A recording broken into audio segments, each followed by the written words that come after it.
Hi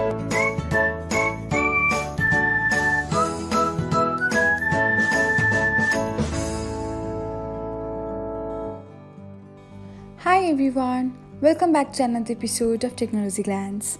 In this video, I'm going to guide you through how you can turn off email notifications for price drops on saved pins on Pinterest.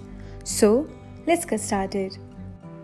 Watch till the end and don't forget to subscribe to Technologyglance by hitting the subscribe button and press the bell icon so that you'll never miss another update. Without further ado, let's get started. First of all, open the Pinterest app on your device. Now tap on your profile icon. After that, select three dots icon. Next, tap on settings and then select notifications. After that, open by email. Now, on the shopping section, you can find price drops on saved pins. Unselect the button beside it and that's it.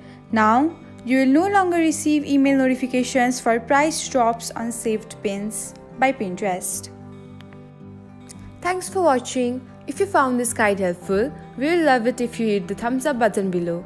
We upload great new tech tutorials like this one every day. So, don't forget to subscribe to our channel and hit the bell icon to get an update as soon as we post a video.